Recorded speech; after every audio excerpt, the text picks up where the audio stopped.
During the celebration dinner for my daughter-in-law's promotion, my grandson pulled me into the kitchen. "Grandma, Mom didn't deserve that job. Last month, I saw her boss leaving our house while Dad was traveling. He said promotions come with a price. Do you want to know what else I heard him say?" Don't forget to subscribe to the channel and comment where you're watching from. My name is Bernice Winters, and at 63 years old, I thought I'd seen enough of life's complications to recognize trouble when it arrived at my door. I was wrong. Trouble came disguised as celebration, wrapped in champagne toasts and congratulatory hugs, and it arrived on a Tuesday evening in late September at my son's sprawling colonial house in Fairfield County, Connecticut. The dinner was meant to honor my daughter-in-law, Tina. After 7 years of grueling hours at Hartwell & Associates, one of the region's most prestigious marketing firms, she'd finally been promoted to senior vice president. My son Thomas had spared no expense, catered food from that French restaurant downtown, flowers arranged on every surface, even a small string quartet playing softly in the corner of their dining room. I'd driven the 40 minutes from my cottage in Millbridge, the same cottage where I'd raised Thomas after his father passed. The place felt emptier these days, but I'd grown to appreciate the solitude. It gave me time to tend my garden, read my mystery novels, and occasionally video chat with my grandson, 12-year-old Oliver. Oliver. Sweet, observant Oliver with his father's dark hair and his mother's sharp green eyes. He'd always been perceptive, the kind of child who noticed when you were sad, even when you smiled, who remembered every promise and caught every inconsistency in a story. The dinner had been pleasant enough. Tina looked radiant in a navy dress, her blonde hair swept up elegantly. She'd always been composed, almost unnaturally so, the kind of woman who could negotiate $1 million contract and never break a sweat. Thomas beamed with pride, his arm around her shoulders as he toasted her success. Their other son, 6-year-old Jesse, had fallen asleep on the couch halfway through dessert. It was while I was helping clear the plates that Oliver appeared beside me, his small hand tugging at my sleeve with an urgency that made my heart skip. "Grandma," he whispered, his voice trembling slightly. "Can we talk? In the kitchen?" The kitchen was separated from the dining room by a swinging door, offering just enough privacy. I followed him, watching as he glanced back nervously to ensure no one had noticed our departure. The quartet's music provided cover for our conversation. "What is it, sweetheart?" I asked, crouching down to his level despite the protest in my knees. His face was pale, his hands fidgeting with the hem of his shirt. "Grandma, Mom didn't deserve that job." The words hit me like cold water. I froze, searching his face for any sign of childish mischief or misunderstanding. I found only fear. "What do you mean, sweetheart?" Oliver's eyes filled with tears. "Last month I saw her boss leaving our house while Dad was traveling for that conference in Boston. I came home early from soccer practice because Coach was sick. Mom didn't know I was there. I heard them talking in Dad's study." My pulse quickened. "Oliver, honey, sometimes bosses visit—" "He wasn't just visiting, Grandma." Oliver's voice cracked. He said promotions come with a price. And he said other things. Bad things. The kitchen suddenly felt too small, too warm. I placed my hands on Oliver's shoulders, steadying both him and myself. "What else did you hear?" He looked down at his shoes, the words spilling out in a rush. "He told Mom that if she wanted the VP position, she needed to keep him happy. That's what he said. Keep him happy. And he said Dad would never find out if she was smart about it. Then he touched her arm, and Mom pulled away. But she looked scared, Grandma. Really scared. She told him she'd earned the position on merit, and he laughed. He said merit doesn't matter when you're a woman in a man's company." I felt something cold and sharp settle in my chest. "Did your mother see you?" "No. I stayed hidden in the hallway. I heard him leave, and then Mom went to her bedroom. I heard her crying. The revelation hung between us, toxic and heavy. I thought about Tina at the dinner table, her smile perhaps a shade too bright, her laughter a beat too quick. I'd attributed it to excitement, but now I wondered if I'd missed something darker beneath the surface. "Oliver, have you told your father?" He shook his head violently. "I tried once, but every time I start I get scared." What if Dad thinks Mom did something wrong?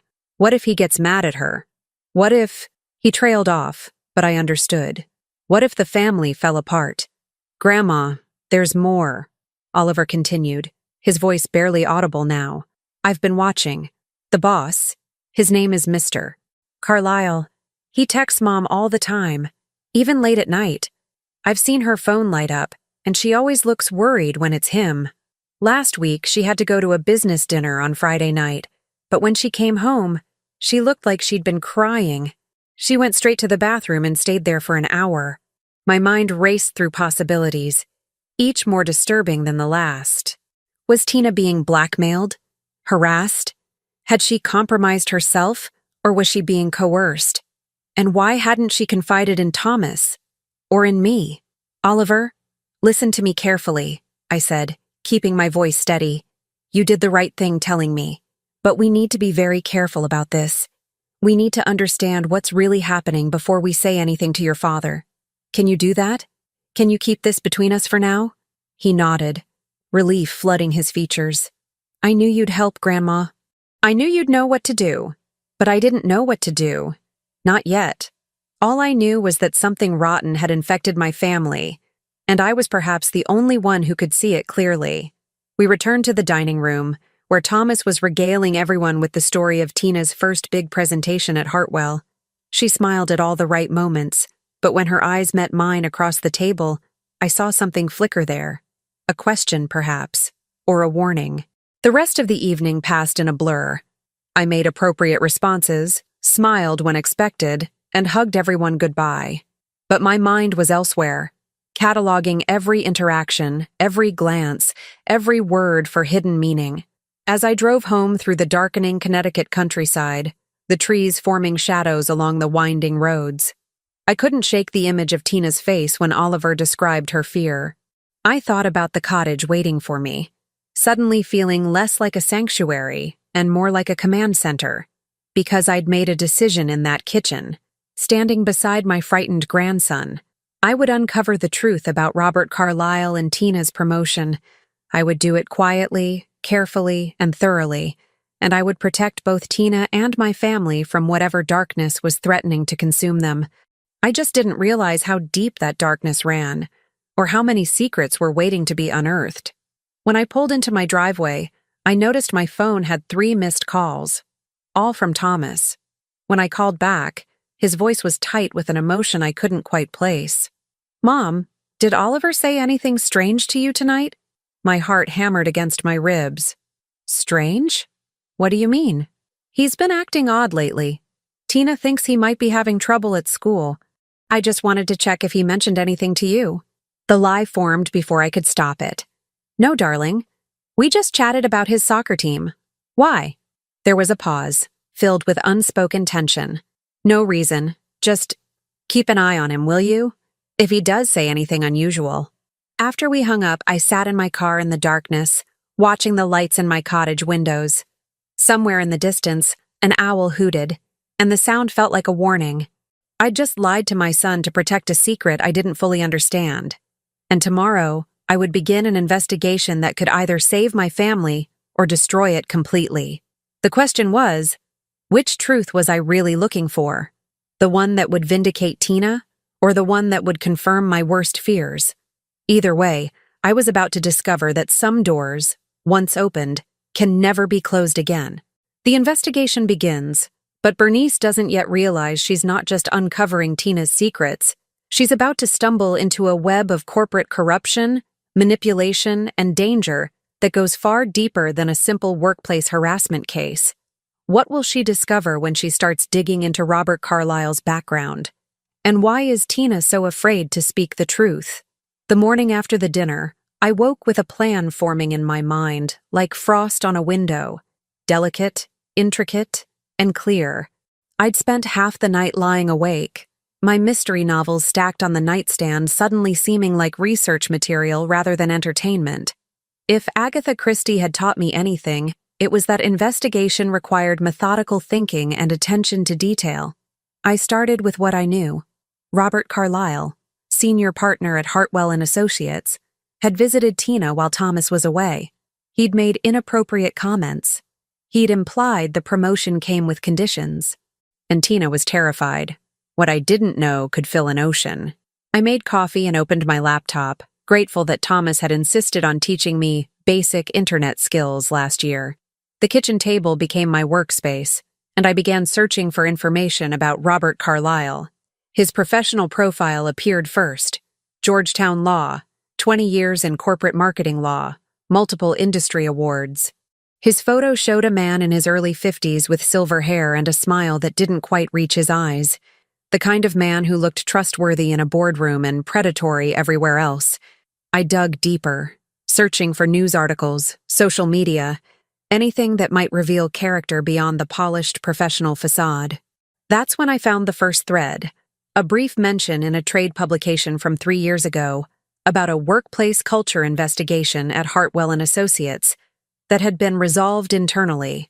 No details, no names, just that single sanitized phrase. My phone rang, interrupting my research. Tina's name flashed on the screen.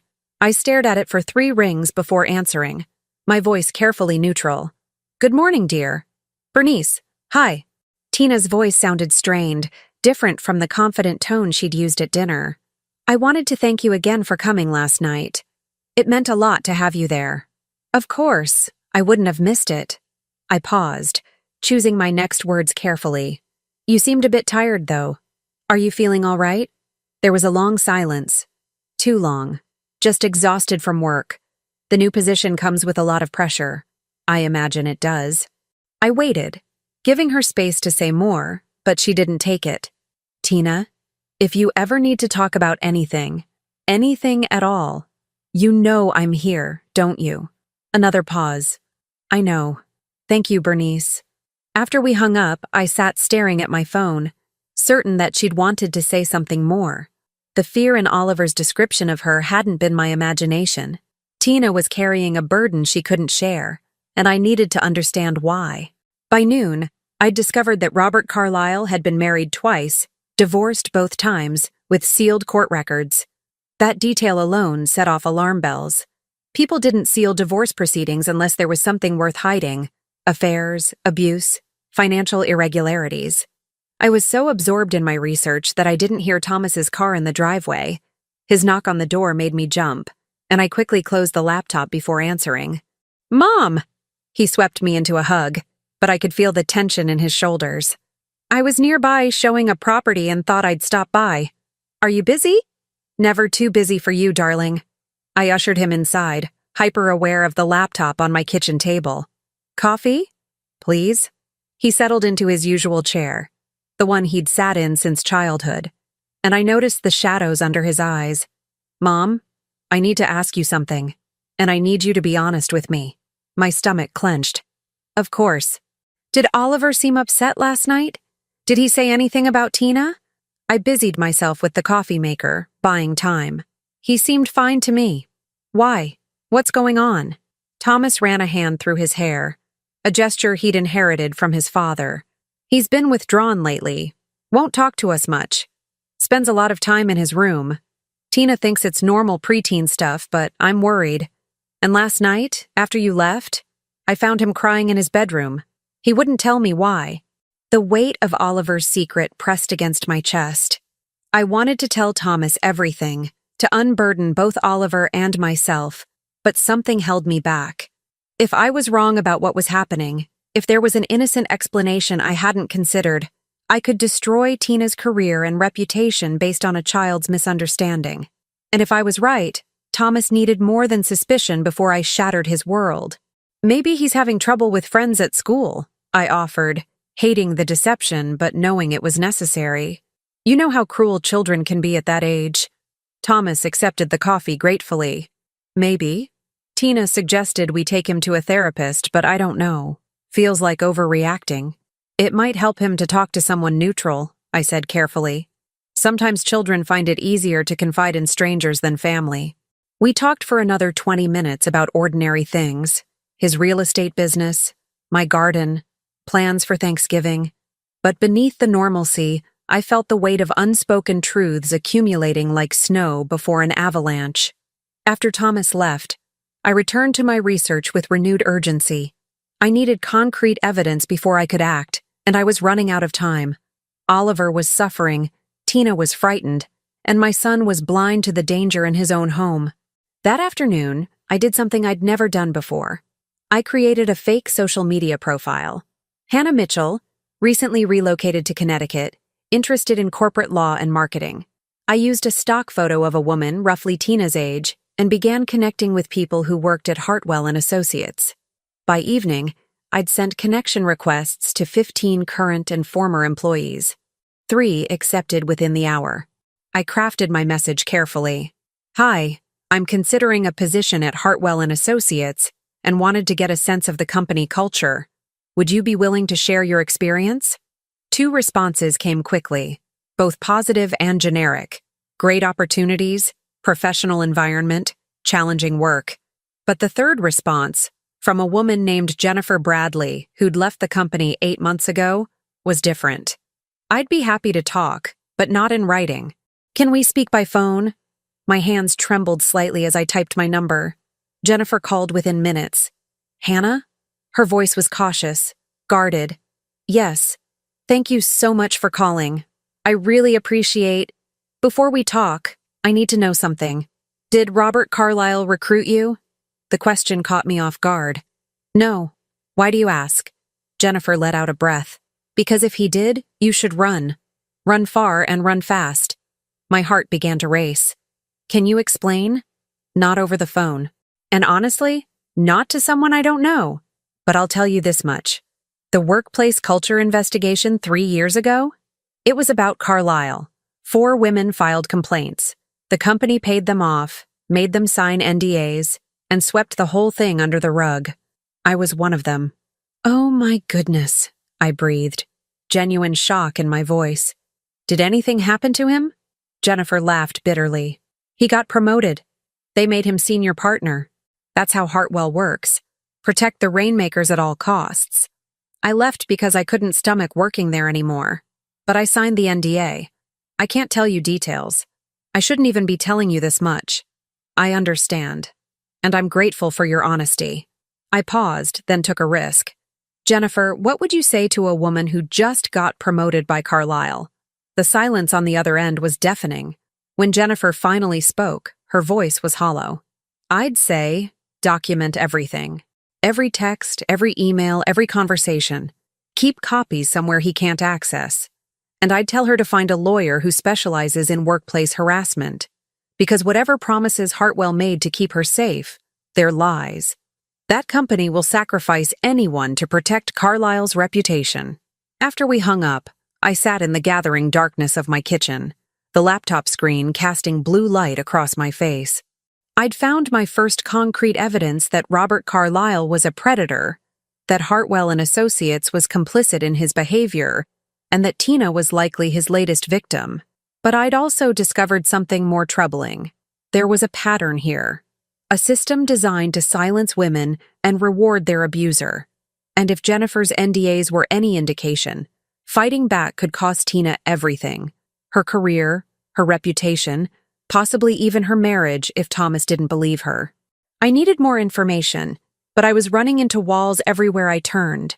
Court records sealed, NDAs preventing victims from speaking, a corporation with unlimited resources protecting its own interests. I was a 63-year-old woman with no legal training, no investigative experience, and no authority. What made me think I could take on a company like Hartwell and Associates? My phone buzzed with a text message. Unknown number. Stop asking questions about Robert Carlyle. This is your only warning. The blood drained from my face. Someone was watching my online activity. Someone knew what I was doing. I stood and checked every window, making sure they were locked, suddenly aware of how isolated my cottage was. The nearest neighbor was a quarter-mile away. The trees surrounding my property created shadows that could hide anything. Another text arrived. We know where you live, Bernice Winters. We know where your son lives. We know where Oliver goes to school. Stay out of Hartwell business. They'd used my real name, Oliver's name. This wasn't a generic threat. Someone had connected my fake profile to my actual identity, and they'd done it frighteningly fast. My hand shook as I screenshot both messages, saving them to my cloud storage. Then I did something that felt both paranoid and necessary. I called the Millbridge Police Department non-emergency line. "I'd like to report threatening text messages," I told the dispatcher. 30 minutes later, Officer David Preston sat in my living room, a man in his 40s with kind eyes and a skeptical expression. He looked at the messages, took notes, and then delivered the news I'd been dreading. "Mrs. Winters, I understand this is frightening, but legally, these messages don't rise to the level of criminal threats. They're warnings, not explicit threats of violence, and they came from a burner phone, untraceable." "But they mentioned my grandson," I protested. "They mentioned where he goes to school, which is public information," Officer Preston said gently. "I'm sorry, but unless they make an explicit threat or act on these warnings, there's nothing we can do. My advice? Stop whatever investigation you're conducting.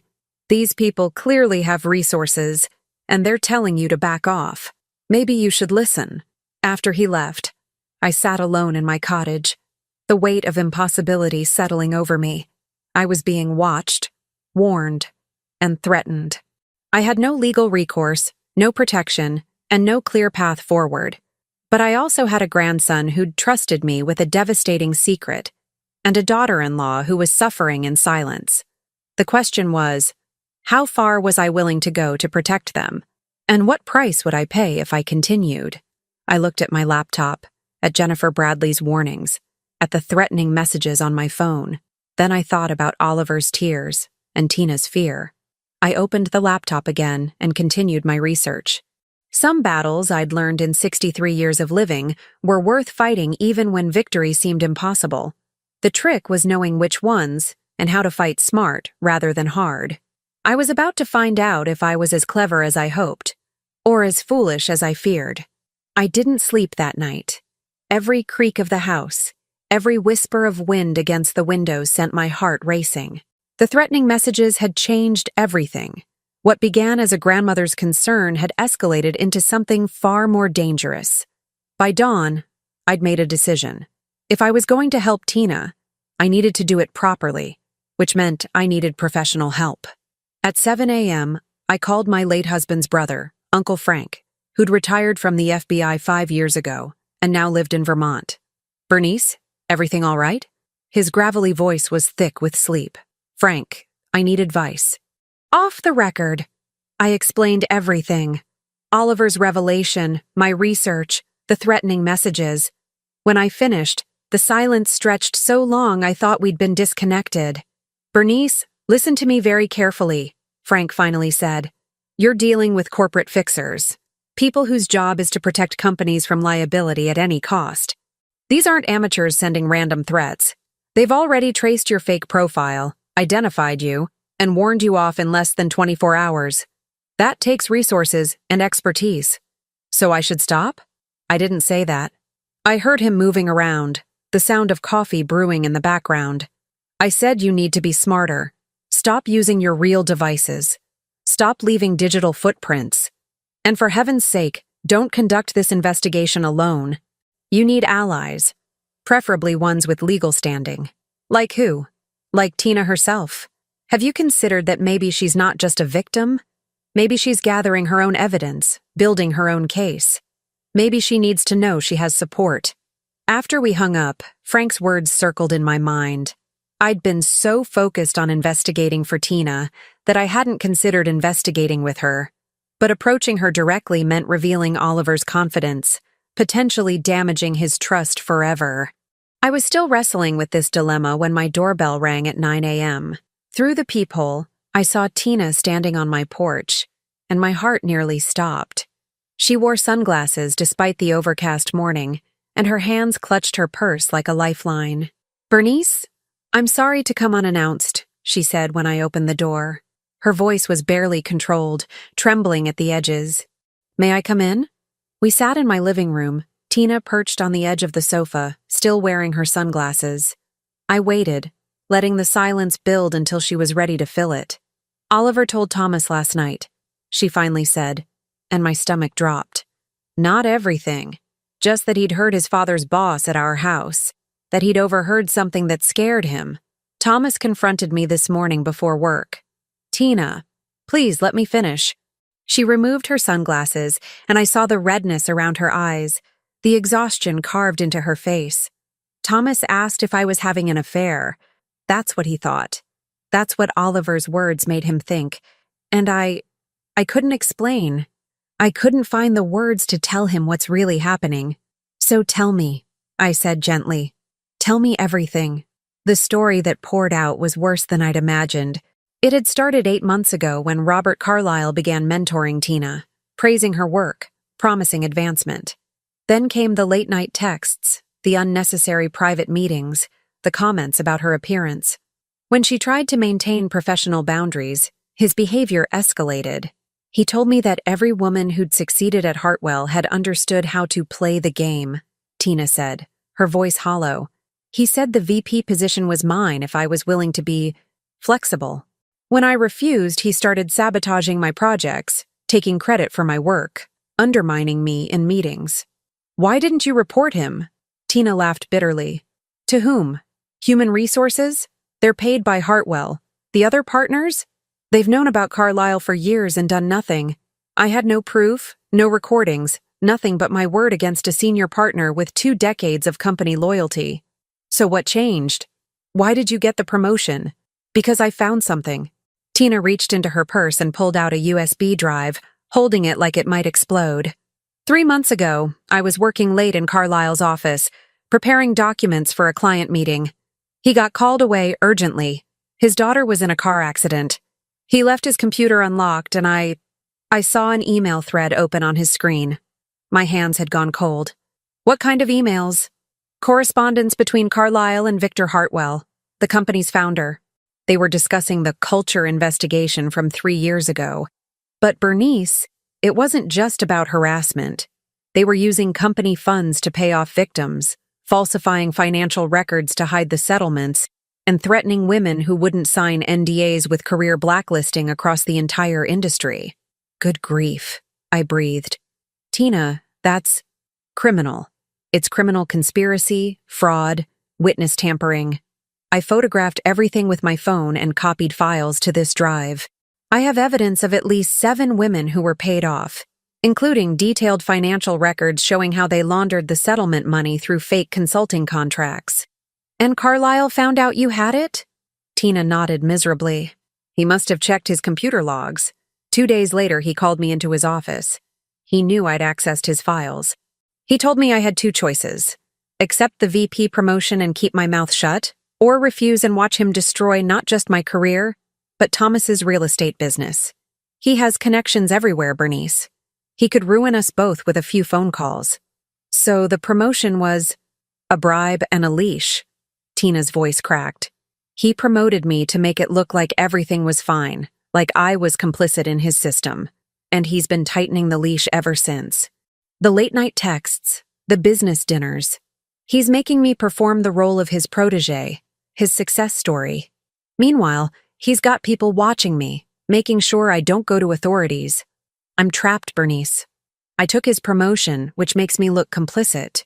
If I come forward now with this evidence, Hartwell will argue I'm a disgruntled employee trying to extort them after benefiting from their system." I stared at the USB drive on my coffee table like it was a live grenade. "Have you shown this to anyone?" "Just you. I couldn't risk it. Carlyle has private investigators monitoring my communications, my movements. That's probably how they found out you were asking questions. They've been tracking everyone who searches for information about him online." The threatening messages suddenly made perfect sense. "Tina, those people who warned me off, they work for Carlyle?" "For Hartwell, technically. But yes. The company has a whole crisis management team dedicated to protecting partners from liability. They've done this before." She looked at me with desperate eyes. "Bernice, I came here because Oliver trusts you, because Thomas trusts you, and because I need someone who's not tangled in Hartwell's web. I need someone who can help me figure out what to do with this evidence before Carlyle realizes I've already shared it." Before I could respond, my phone buzzed. Text message from Thomas. "Mom, need to talk. Coming over in 20 minutes. It's urgent." Tina saw my face change. "What is it?" Thomas is on his way here, right now. The color drained from Tina's face. No, no, no, no. If Carlisle's people are watching me, they'll see my car here. They'll know I talked to you. And if Thomas arrives while I'm here, we'll handle it, I said, forcing calm into my voice even as my mind raced. Tina, does Thomas know you're here? I told him I was going shopping. He left for a property showing right after our argument. She stood abruptly, panic sharpening her features. I need to leave. Now. Wait. I grabbed the USB drive from the table. Take this with you. Hide it somewhere safe. Not your house, not your office, somewhere Carlisle's people would never look. And Tina? She paused at the door. We're going to fix this. But I need you to trust me. And I need you to buy me time. Can you do that? She nodded, tears streaming down her face, and fled to her car. I watched her drive away, then immediately began preparing for Thomas's arrival.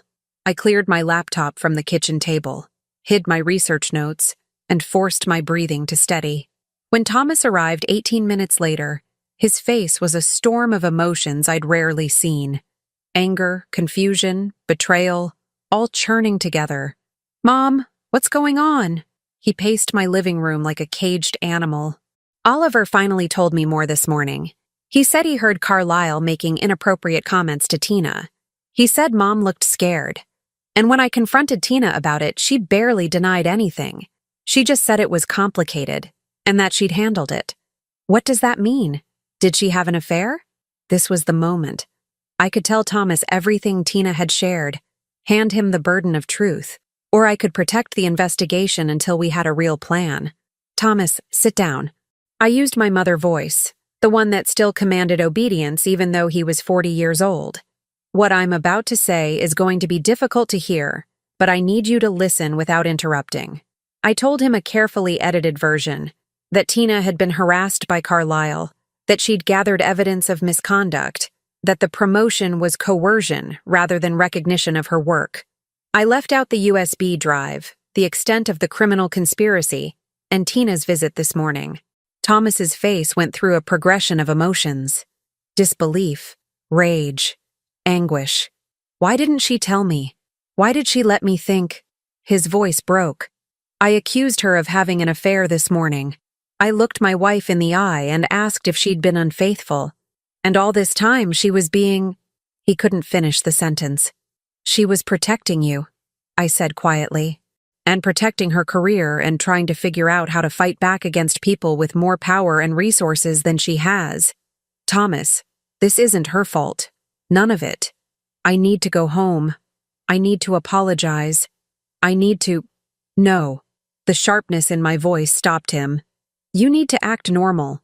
If Carlisle suspects Tina has shared information, if he thinks she's building a case against him, he'll escalate. These people play for keeps, Thomas. They've already threatened me for asking basic questions. His head snapped up. Threatened you? Mom, what? I showed him the text messages, watched his face pale as he read them. We're going to the police. Right now. The police can't help. These aren't legally actionable threats, and we don't have enough evidence yet to prove criminal conduct. What we need is a lawyer who specializes in corporate misconduct and a strategy to present Tina's evidence in a way that protects her from retaliation. I'll hire the best lawyer in Connecticut and tip off Carlisle's network that we're building a case. Thomas, these people monitor everything. We need to be smarter than they are. We spent the next hour strategizing, and I watched my son transform from hurt husband to protective partner. He understood, finally, the complexity of what Tina faced. But he didn't know about the USB drive, and I intended to keep it that way until I understood exactly what it contained.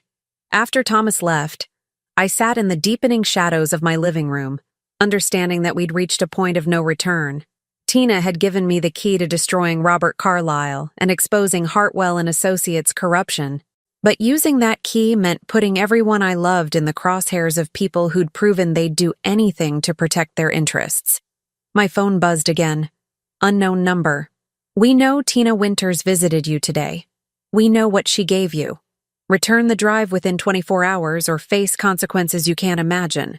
My blood turned to ice. They'd been watching. They knew everything. And now the clock was ticking. The 24-hour deadline hung over me like a guillotine blade.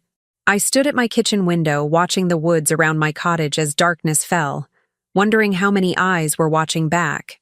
The USB drive was with Tina, presumably hidden somewhere safe, but Carlisle's people believed I had it. That miscalculation might be the only advantage I had left. I called Frank again, this time from a burner phone I'd purchased at the grocery store that afternoon, paying cash like a character in one of my mystery novels. "They're escalating," I told him. "They think I have evidence that could destroy them." "Do you?" "Tina does. But Frank, these people are watching her house, watching mine. How do I move forward when every step is monitored?" "You don't move forward. You move sideways. Create confusion, multiple threads they have to follow. Make them divide their resources." He paused. "Bernice, I'm going to give you a name. Lydia Horton. She's an investigative journalist in Hartford who's been trying to expose corporate misconduct in Connecticut for years. She's protected her sources through some ugly fights. If anyone can help you weaponize that evidence safely, it's her." After we hung up, I researched Lydia Horton on my new burner phone. She'd written exposés on financial fraud, political corruption, and workplace harassment. Her articles were meticulous, well-sourced, and devastating. She was exactly what we needed, if I could reach her without alerting Hartwell's surveillance network. But I couldn't risk contact yet. Not until I understood what was on that USB drive. At 10 p.m., my landline rang. Thomas, his voice tight with barely controlled panic. "Mom, something's happened. Tina's car was vandalized tonight in the parking garage at her office. All 4 tires slashed, windshield smashed, and someone spray-painted 'Keep Quiet' across the hood." My hands gripped the phone so hard my knuckles went white. "Was she hurt?" "No, she'd already left. Took an Uber home because she was too shaken to drive after another meeting with Carlisle. Building security just called her. 'Mom, this isn't random vandalism. This is a message.' 'Have you called the police?' 'They're treating it as simple property crime. No witnesses, no cameras in that section of the garage. Convenient, right?" His voice dripped with bitter sarcasm. "Tina's terrified. She thinks Carlisle ordered this because she's been avoiding his calls today. She's upstairs crying, and Oliver heard everything. He's asking questions I don't know how to answer. Bring them here, both boys, Tina, all of you. Come now. Mom, if they're watching, let them watch a family gathering at Grandma's house. There's safety in visibility sometimes. And Thomas, on your way, stop at the ATM and withdraw cash, $500. Don't use credit cards for anything until I tell you otherwise." They arrived 40 minutes later. Tina looked like she'd aged a decade in a day, her eyes hollow with fear. Oliver clung to his mother's side while 6-year-old Jessie, oblivious to the tension, immediately found my cookie jar. I settled the boys in the guest room with a movie, then gathered Thomas and Tina in my kitchen. "We need to see what's on that drive," I said quietly. "Tonight, before this gets worse." Tina shook her head violently. "I can't risk accessing it on any personal device. If they're monitoring my network traffic—" "Public library," I interrupted. "Tomorrow morning. They open at 9. We use their computers, which are on a completely different network. We make copies, we document everything, and then we move the original to a safe deposit box at a bank in a different county.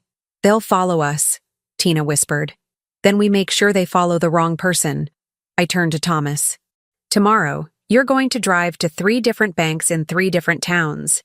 You'll go inside each one, spend 15 minutes talking to representatives about opening accounts. Make a show of it.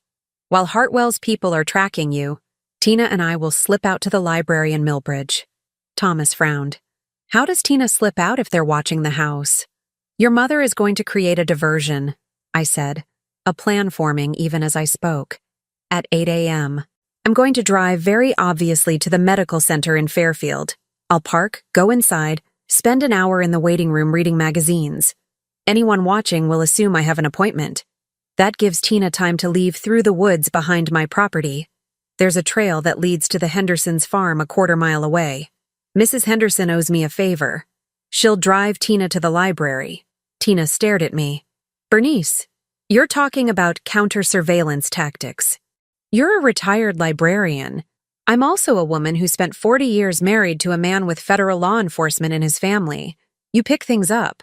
I met her frightened eyes with steady resolve. Tina, they're trying to scare you into silence. The vandalism, the threats. It's all psychological warfare. But you have something they desperately want to keep hidden, which means you have power. We just need to learn how to use it. That night, Tina and the boys slept in my guest rooms while Thomas returned home. Another piece of the theater we were creating, maintaining appearances of normalcy. I lay awake in my own bed, listening to the house settle, wondering if I was brilliant or foolish for thinking a 63-year-old woman could outmaneuver corporate fixers. Morning came with cold October rain, perfect weather for what I had planned, reduced visibility, fewer people out, more chaos to hide in. At 7:30, I made a production of leaving my house, waving to Tina through the window, making sure my movements were visible to anyone watching. I drove to Fairfield Medical Center, parked prominently, and entered the building with my purse and a book, looking like any other senior citizen with a doctor's appointment. Inside, I found the waiting room, signed in at the desk with a fake name for a fake appointment, and settled in to wait. Through the window, I could see the parking lot. Sure enough, a dark sedan had followed me and now idled 3 rows away. The surveillance was almost insultingly obvious. They wanted me to know I was being watched. Meanwhile, if everything was going according to plan, Tina was hiking through the woods to the Henderson farm. An hour later, my burner phone vibrated with a text from an unknown number. Tina, using a phone I'd given her last night. At library. Accessing Drive now. I forced myself to sit still, to turn pages of my magazine at regular intervals, to act like someone simply waiting for medical care. The minutes crawled past. 10 minutes, 20, 30. Another text.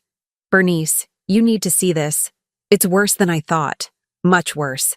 My heart hammered, but I maintained my composure. I stood, stretched, walked to the bathroom, came back, checked my watch. 45 minutes had passed since I'd arrived. Time to leave. Staying longer might arouse suspicion. I drove home carefully, checking my mirrors, noting the dark sedan following at a discreet distance. Good. Let them follow me. Let them think they had me contained. At home, I found Tina's car still in my driveway where she'd left it last night. I went inside, made tea, puttered around the kitchen. An hour later, Mrs. Henderson's pickup truck pulled up, and Tina emerged, walking casually to my door like she'd just been borrowing sugar.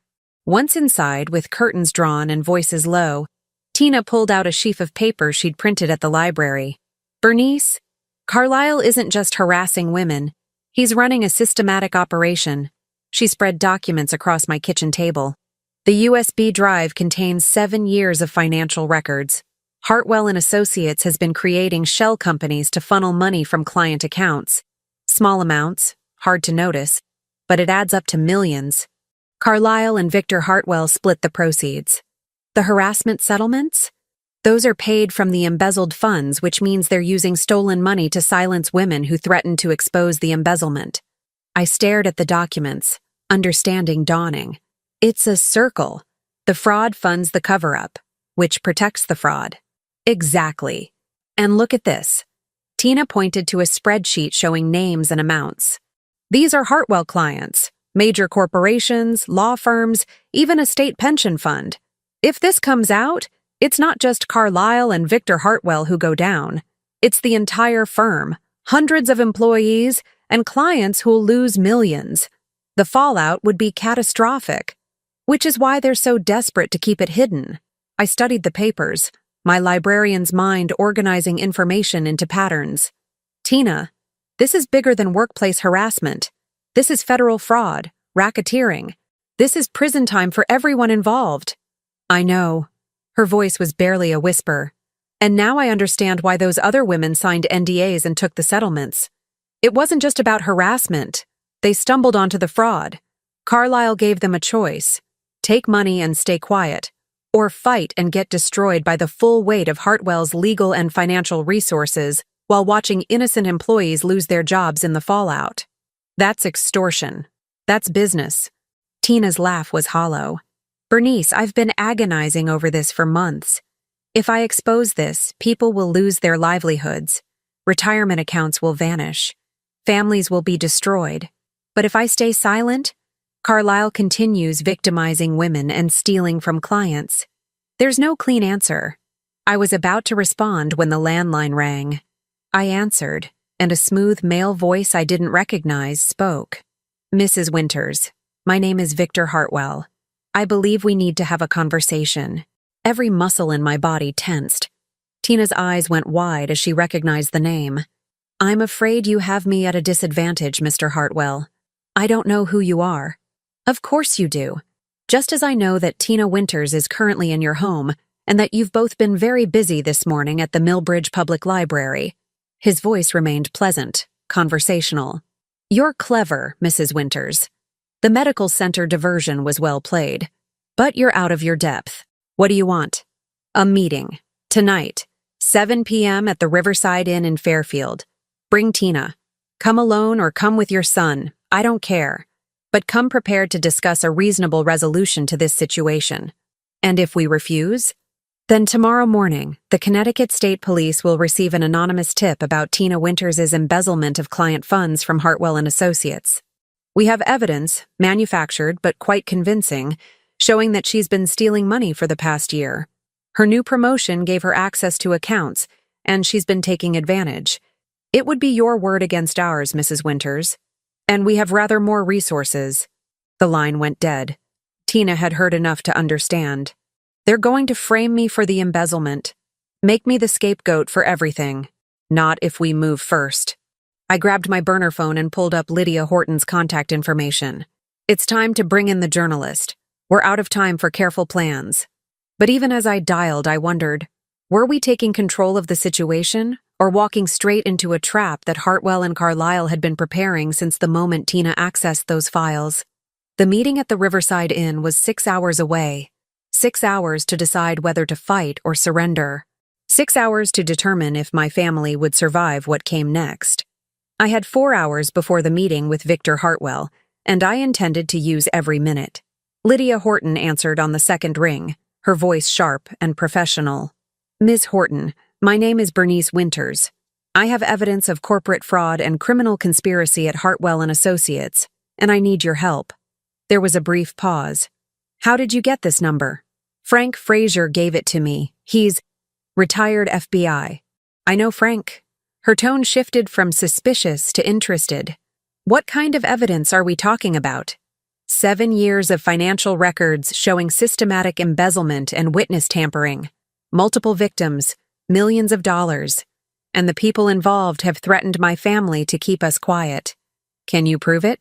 I can show you documentation right now if you can get to Millbridge within the hour. Lydia arrived in 43 minutes, driving a weathered Honda and carrying a battered messenger bag. She was younger than I'd expected, mid-40s, with intelligent eyes and the wary posture of someone who'd been burned before. Tina and I had spent the intervening time making additional copies of the documents, storing them in multiple locations. Show me, Lydia said, settling at my kitchen table. For the next 90 minutes, Tina walked her through everything: the harassment, the discovery of the files, the pattern of settlements and fraud. Lydia asked pointed questions, cross-referenced information on her laptop, and took meticulous notes. She was thorough, skeptical, and exactly what we needed. This is explosive, she finally said. If I can verify these financial records, and I have contacts who can, this story brings down one of Connecticut's most prominent firms. But I need more time, a week minimum to properly vet sources and build the story. We don't have a week, I said. We have 3 hours. Victor Hartwell has called a meeting for 7 p.m. tonight, and he's threatening to frame Tina for the embezzlement if we don't comply. Lydia's eyes narrowed. A meeting? That's interesting. Why would he risk face-to-face contact if he holds all the cards? What do you mean? Think about it. If Hartwell really had everything under control, he'd just pull the trigger on framing Tina and be done with it. But instead, he's calling a meeting. That suggests desperation. He wants something from you, probably the original files and your silence. And he's hoping to negotiate before this spirals further out of his control. Tina leaned forward. So what do we do? You go to the meeting, Lydia said, but you go prepared. You wire yourself for audio, you document everything he says, and you make him believe you're willing to negotiate. Meanwhile, I'll have this story ready to publish the moment things go sideways. It's your insurance policy. Wire myself? Tina's voice rose in pitch. I'm not a spy. You don't need to be. A phone in your pocket recording continuously will work. I'll teach you how to position it for clear audio. Lydia pulled equipment from her bag. A small recording device, a backup phone, detailed instructions. Mrs. Winters, you're coming to this meeting too, right? Absolutely. Good. 2 recordings are better than 1. And having you there, a grandmother, a woman with no corporate connections, it changes the dynamic. You're a witness Hartwell can't easily intimidate or discredit. As Lydia prepared our recording setup, Thomas arrived. He'd spent the day creating false trails as planned, visiting banks and making himself visible. Now, learning about the meeting, his face darkened with anger. I'm coming with you. Thomas, no, Tina started. They threatened my family. They vandalized my wife's car. They've been terrorizing my mother. I'm coming, and that's not negotiable. Lydia considered this. Actually, having you there might work in our favor. Hartwell expects frightened women he can manipulate. A protective husband changes the equation. He'll have to be more careful about what he says and does. At 6:15, the 3 of us left for Fairfield in Thomas's car. Oliver and Jessie were safely at Thomas's house with a trusted neighbor, a grandmother from their school who thought we were attending a business dinner.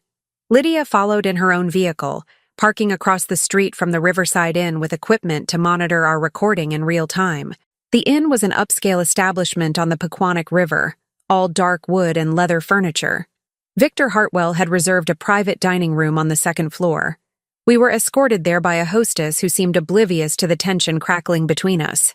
Hartwell was waiting inside, a man in his late 60s with silver hair and the calm demeanor of someone accustomed to controlling every situation. Robert Carlyle sat beside him, younger and more volatile-looking, his eyes tracking Tina with predatory focus. 2 other people were present, a woman in a severe suit who radiated lawyer, and a younger man with the blank expression of hired security. Mrs. Winters, Tina, Thomas, thank you for coming.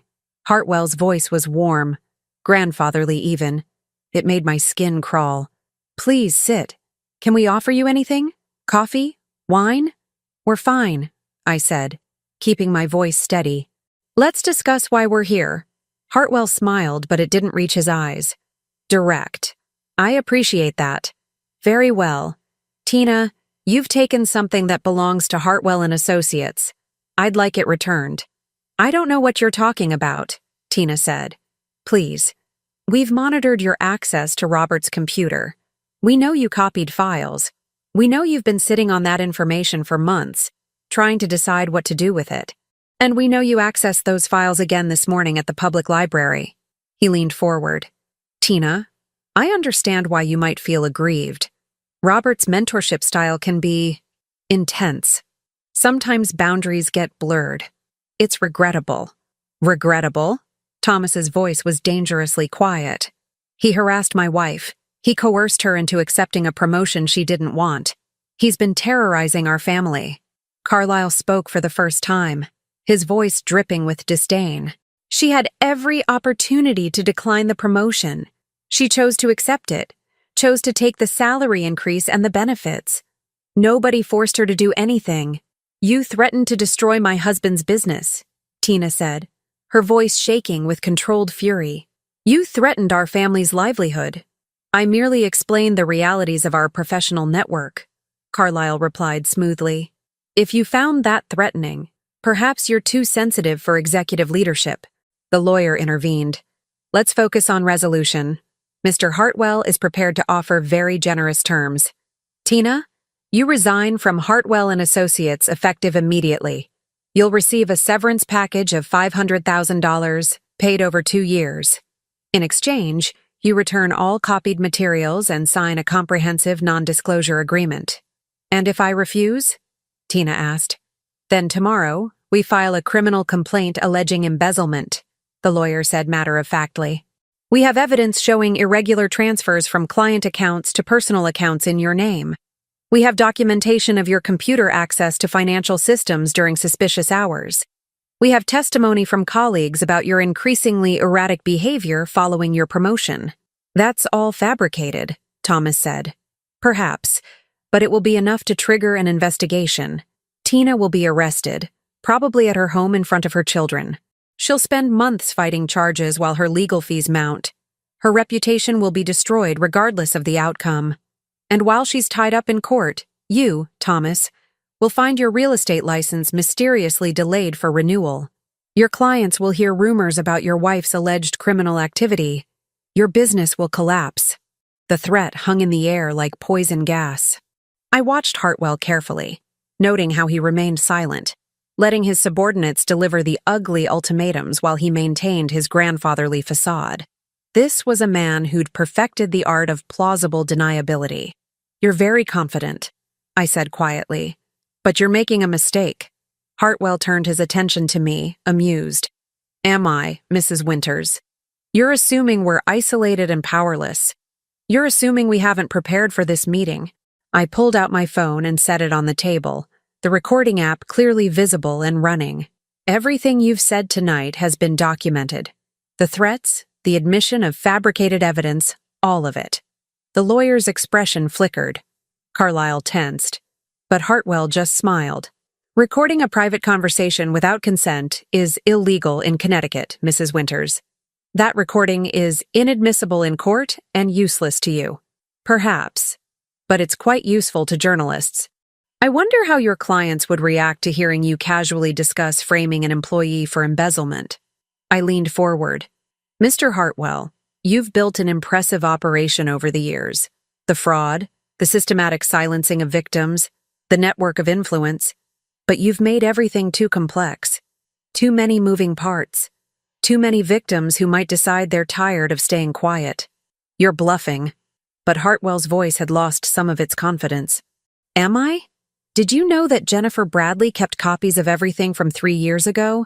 The settlement agreement, the NDA, even recordings of her conversations with Carlyle? She's tired of hiding. So are Ruby Kensington and Monica Pierce and 3 other women whose names you probably don't even remember. They're ready to speak publicly about their experiences at Hartwell." This was partially a bluff. I'd only spoken with Jennifer and she'd been bound by her NDA, but I delivered it with absolute conviction. Tina picked up the thread. "And that's just the harassment. The embezzlement scheme you and Carlyle have been running? The shell companies? The siphoned client funds? I have 7 years of documentation. Every transaction, every fraudulent contract, every penny stolen. That information is currently secured in multiple locations, and if anything happens to me or my family, it automatically goes to law enforcement and media outlets." "You're talking about destroying a firm that employs 300 people, Hartwell said. "Innocent people who have nothing to do with any of this. Their families, their mortgages, their children's college funds, all of it evaporates if you go public. Is that really what you want? To be responsible for that destruction?" It was a masterful manipulation, turning the consequences of his crimes into our moral burden. I saw Tina waver, the weight of potential collateral damage pressing down on her. "That's not on us," I said firmly. "You built this house of cards. You made the choice to steal, to harass, to threaten. You leveraged your employees' livelihoods as human shields for your criminal enterprise. The consequences of exposure are yours to own, not ours. Besides," Thomas added, "there's a solution that protects those innocent employees. Hartwell and Carlyle resign immediately. You cooperate with a financial audit to identify all stolen funds, which get returned to clients. You surrender your law licenses and accept criminal charges without fighting them. And you establish a fund to compensate every woman you've victimized. Do all that, and maybe, the firm survives under new leadership." Carlyle shot to his feet. "This is ridiculous. We don't negotiate with—" "Sit down, Robert." Hartwell's voice was steel. Carlyle reluctantly complied, but his face was flushed with rage. Hartwell studied us for a long moment. I could see him calculating angles, weighing options, looking for weakness to exploit. Finally, he spoke. You've thought this through more carefully than I anticipated. I underestimated you, Mrs. Winters. That was my error. He stood, buttoning his suit jacket. But understand this. If you move forward with exposure, I will fight. Not because I'll win. I'm realistic about the evidence you claim to have, but because I can make the process so painful, so expensive, and so public that you'll regret every day of it. Your grandson Oliver, for instance, 12 years old, such a sensitive age. I wonder how he'll handle the media attention when his mother becomes the face of a major scandal. I wonder how his classmates will treat him. Thomas lunged across the table, and I grabbed his arm, holding him back even as my own blood boiled with rage. Are you threatening a child? I asked, my voice deadly calm. I'm explaining consequences. Actions have ripples, Mrs. Winters. You're so focused on your moral righteousness that you haven't considered what this fight will cost your family emotionally and psychologically. Is being right worth destroying their peace, their privacy, their normal lives? It was perhaps the most sophisticated threat yet, couched not as violence, but as concern, designed to make us question our own choices. Tina stood, her voice steady. Mr. Hartwell, my son already knows his mother is being targeted by bad people, teaching him that we fight back against injustice, even when it's hard, even when powerful people threaten us. That's not destroying his childhood. That's showing him what courage looks like, what integrity costs, and what happens when good people refuse to stay silent.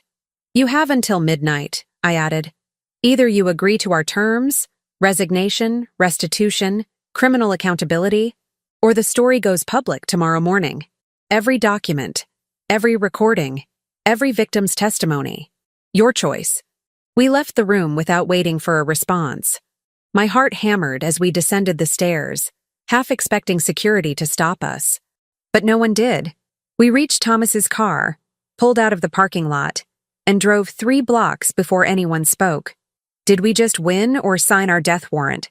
Thomas asked, his hands white-knuckled on the steering wheel. Both, possibly, I admitted. Lydia, did you get everything? Her voice crackled through the phone speaker. Every word, already uploaded to secure servers. If Hartwell is smart, he'll recognize he's lost and try to minimize damage. If he's arrogant, he'll fight and make everything worse. We drove back to Millbridge in tense silence. At my cottage, Lydia joined us to wait out the midnight deadline. The hours crawled past. 10 p.m., 11, 11:30. At 11:47 p.m., my phone rang. Unknown number. Mrs. Winters, this is Amanda Pritchard, attorney for Victor Hartwell. My client wishes to discuss preliminary terms of the agreement you proposed. Can we schedule a meeting for tomorrow morning with a mediator present? I looked at Tina, at Thomas, at Lydia, saw in their faces the same cautious hope I felt. 9 a.m., I said. And Ms. Pritchard, we're recording this call too, just so we're clear. A brief pause. Understood. 9 a.m. tomorrow. After I hung up, none of us spoke for a long moment. Finally, Tina broke down in tears. Not of fear this time, but of relief and exhaustion and the beginning of hope. Is it really over? She whispered. Not over, I corrected gently. But we've turned the corner. The rest is documentation and accountability. What I didn't say was that the hardest part still lay ahead, ensuring Hartwell actually followed through, protecting Tina through the exposure, and helping my family heal from wounds that had cut deeper than any of us had realized. But tonight, for the first time in weeks, we could breathe. The morning sun broke through November clouds as I sat at my kitchen table, watching Tina and Thomas sleep on my couch. They'd been too exhausted and anxious to drive home after midnight, and I'd insisted they stay. Oliver and Jesse were still with the neighbor, safely insulated from the storm that had raged around them. The mediation meeting was scheduled for 9 a.m. at a neutral attorney's office in Hartford. Lydia had arrived at 7 with coffee and a grim determination that matched my own. I've been working all night, she said, spreading documents across my table. I contacted Jennifer Bradley, and she's willing to speak on record now. It turns out the statute of limitations on this kind of fraud hasn't run yet, and her NDA is on very shaky ground if a court decides it was used to help conceal criminal activity. 2 other victims have also agreed to come forward.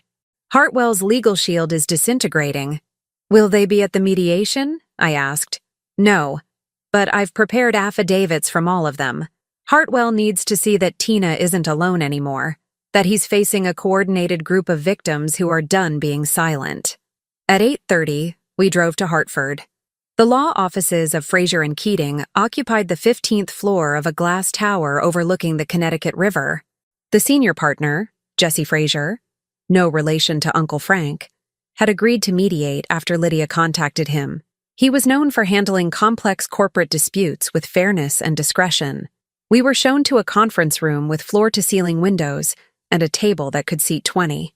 Victor Hartwell was already there with his attorney Amanda Pritchard and 2 other lawyers I didn't recognize. Notably absent was Robert Carlyle. "Where's Carlyle?" Thomas asked immediately. "Mr. Carlyle has taken a temporary leave of absence from the firm," Pritchard said carefully. "He's not participating in these discussions." "Convenient," Lydia murmured, taking a seat across from them. Morrison entered, a distinguished man in his 60s with sharp eyes that missed nothing. "Good morning. Let's establish ground rules. This is a mediation, not a negotiation. My role is to facilitate an agreement that addresses the serious allegations raised while minimizing harm to all parties. Everything said here is confidential unless otherwise agreed. Understood?" Everyone nodded. "Mrs. Winters, I understand you're representing your daughter-in-law's interests. Would you like to present your position first?" I'd spent the drive rehearsing what to say, but now, facing Hartwell across polished mahogany, the words came from somewhere deeper than preparation. "Mr. Fraser, for months my daughter-in-law was subjected to harassment, coercion, and threats by Robert Carlyle, a senior partner at Hartwell & Associates. When she discovered evidence of systematic fraud and witness tampering, she was forced into an impossible choice: accept a promotion she didn't want and stay silent, or face career destruction and threats against her family. I pulled out the documentation Tina and I had organized, printouts from the USB drive, transcripts of threatening messages, photographs of her vandalized car, Jennifer Bradley's affidavit.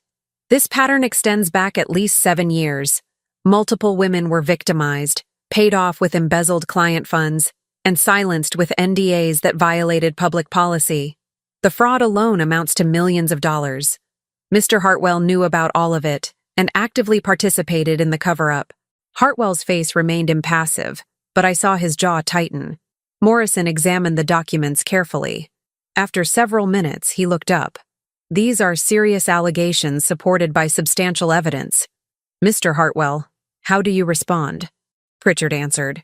"My client acknowledges that Mr. Carlyle's conduct was inappropriate and that Hartwell and Associates failed to adequately supervise him. However, the allegations of fraud are based on incomplete financial records taken without authorization." "The records are complete," Lydia interrupted. "I've started consulting with a forensic accountant, and even from a preliminary look, the shell companies, the falsified consulting contracts, and the systematic siphoning of client funds are already becoming clear. 7 years of quarterly transfers averaging $200,000, split between Carlyle and Hartwell. That's approximately $5 million in theft." The number hung in the air like an anvil. I watched Hartwell's lawyers exchange glances, their confidence visibly cracking. Morrison turned to Hartwell directly. "Sir, I need to hear from you. Are these allegations accurate?" For the first time, Hartwell spoke. His voice had lost its grandfatherly warmth, replaced by something colder and more calculating. "Robert Carlyle acted independently. Any financial irregularities were his doing, not mine." "That's a lie," Tina said quietly. All eyes turned to her. "The USB drive contains emails between you and Carlyle discussing the fraud in detail. You suggested the shell company structure. You approved each transfer. You personally negotiated settlement amounts with victims and instructed Carlyle on how to structure the payments to avoid detection. Emails can be fabricated," Pritchard said quickly. "Not these ones." Lydia pulled out her laptop. "I've had an independent IT specialist verify the metadata. These emails are authentic, sent from Hartwell's personal account at the firm. They include attachments with financial projections, risk assessments, and contingency plans if auditors discovered the scheme. I watched Hartwell's facade finally crack. His shoulders slumped slightly, and he looked suddenly older, diminished. Morrison cleared his throat. Mr. Hartwell, I'm going to be direct. Based on the evidence presented, you're facing potential criminal charges for fraud, embezzlement, witness tampering, and conspiracy. Your firm is facing civil liability that could bankrupt it. Your professional reputation is about to be destroyed. Your only path forward is cooperation and accountability. Do you understand? Hartwell was silent for a long moment. Then he nodded, once, sharply. What are your terms? He asked, looking at me rather than Fraser. I'd prepared for this moment, but actually speaking the words still felt surreal. First, you and Carlyle resign from Hartwell and Associates immediately, effective today. Second, you surrender your law licenses without contest. Third, you provide full cooperation with law enforcement investigations and agree to plead guilty to fraud charges. Fourth, you work with forensic accountants to identify all stolen funds and establish a restitution plan for affected clients. That's 4, Pritchard said. You mentioned preliminary terms yesterday. What else? Tina spoke up. A compensation fund for victims of harassment. Not settlements that come with NDAs. Actual compensation that acknowledges harm without requiring silence. Every woman who was victimized deserves recognition and restitution. And the firm continues operating? Hartwell asked. Under new leadership, with complete transparency about what happened, Thomas said. The innocent employees deserve to keep their jobs, but they also deserve to know the truth about who they were working for. Morrison looked at Hartwell. These terms are reasonable given the circumstances. If you refuse, Mrs. Winters has made it clear that all evidence goes public. You'll face criminal charges anyway, but without any control over the narrative or the outcome. This way, at least some good comes from the wreckage. The silence stretched for what felt like hours. Finally, Hartwell spoke, his voice barely above a whisper. I'm prepared to accept the broad outline of your terms, subject to formalizing the details with my counsel and the firm's board. Pritchard looked shocked. Victor, we should discuss. I said I accept. Hartwell met my eyes. Mrs. Winters, you outmaneuvered me. I underestimated your intelligence, your resolve, and your willingness to risk everything for your family. That was my fatal mistake. I've spent 30 years building a reputation and a firm, and I destroyed both through arrogance and greed. I accept the consequences. It wasn't quite an apology, but it was an acknowledgement of guilt that would be crucial for what came next. Morrison began drafting the formal agreement, a process that took 3 hours of careful legal language. During breaks, I watched Tina slowly transform. The fear that had shadowed her eyes was being replaced by something else. Not quite peace, but the beginning of it. Relief mixed with exhaustion, mixed with cautious hope. By noon, we had a signed preliminary agreement. Hartwell and Carlyle would step down from their roles. The firm's board would move to appoint an interim management team, and an independent forensic audit would begin within 48 hours, with Hartwell agreeing in principle to cooperate with any future criminal investigation. As we prepared to leave, Hartwell approached Tina directly. I tensed, ready to intervene, but he kept his distance. I won't insult you with an apology, he said. Words can't undo the harm Robert and I caused. But I want you to know that you were right to fight back.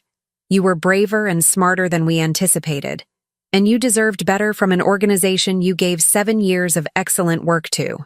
Tina studied him for a moment. Mr. Hartwell, I didn't fight back for revenge. I fought back because silence protects predators and punishes victims. I hope the women who come after me at whatever firm emerges from this mess. I hope they never have to make the choices I did. We left the building and stood on the Hartford sidewalk, November wind whipping between the towers. Lydia immediately began making phone calls. Her story would run tomorrow morning, carefully coordinated with law enforcement announcements. Thomas wrapped his arms around Tina, and she finally allowed herself to cry fully, great racking sobs that released months of accumulated tension and fear. "It's over," Thomas kept repeating. "It's really over." But as I watched them, I knew it wasn't quite over. The legal process would take months. The media attention would be intense. The impact on Oliver and Jesse would need careful management. Tina would need therapy to process the trauma. The family would need time to heal from wounds that had cut deeper than any of us had fully realized. Yet, something fundamental had shifted. We'd faced power and corruption and fear, and we'd refused to be silent. We'd been strategic when we needed to be clever, brave when we needed to be bold, and united when they'd tried to divide us. That evening, we gathered at my cottage. Thomas, Tina, Oliver, Jesse, and me. Lydia stopped by briefly to confirm that everything was set for publication. Uncle Frank called from Vermont to congratulate me on running a better investigation than half the agents I supervised. Oliver approached me while the adults were talking, his young face serious. "Grandma, did we win?" I pulled him close. "We did something better than winning, sweetheart. We told the truth, even when it was dangerous. We protected people who were being hurt, and we showed that being right is more important than being comfortable." "Mom says you're a hero." I smiled. "Your mother is the hero. I just helped her remember how strong she already was." Later, after everyone had gone home and the cottage was quiet again, I stood at my kitchen window looking out at the woods. The same woods I'd watched nervously just days ago, wondering who might be lurking in shadows. Tonight they looked peaceful, familiar, mine. I thought about the journey that had brought me here, from that dinner celebration where Oliver had whispered his devastating secret, through the investigations and threats and confrontations, to this moment of quiet resolution. I'd discovered capacities in myself I hadn't known existed, for strategic thinking, for courage under pressure, for protecting my family against forces that had seemed insurmountable. At 63, I'd spent years feeling invisible, as though age had diminished my relevance. But this experience had taught me something crucial. Wisdom doesn't diminish with age. It accumulates. Experience isn't a liability. It's an asset. And the combination of patience, intelligence, and lived knowledge can be more powerful than youth, aggression, or brute force. My phone buzzed with a text from Tina. "Thank you for believing me. Thank you for fighting with me. Thank you for showing me that I didn't have to face this alone. I love you." I typed back, "You were never alone. That's what family means. I love you too." The cottage settled around me with familiar creaks and sighs. Tomorrow would bring new challenges. Media interviews, legal proceedings, difficult conversations with Oliver about what had happened and why. But tonight, I allowed myself to simply be grateful. Grateful for my grandson's courage in speaking up. Grateful for Tina's resilience in the face of systematic abuse. Grateful for Thomas's support once he understood the truth. Grateful for Lydia's professionalism and Jennifer Bradley's willingness to finally break her silence. Grateful even for Uncle Frank's practical wisdom and Officer Preston's honest limitations. And yes, grateful for whatever stubborn determination had kept me digging when it would have been easier to look away, safer to stay silent, simpler to believe that someone else would solve the problem. The mystery I'd uncovered hadn't been the kind I read about in novels, no murdered bodies or stolen jewels, but it had been just as dangerous, just as complex, and ultimately just as important. Corporate corruption, systematic harassment, the silencing of victims, these were mysteries that destroyed lives quietly, without dramatic crime scenes or obvious villains, until someone refused to accept the silence, until someone decided that truth mattered more than comfort, justice more than convenience, and family more than fear.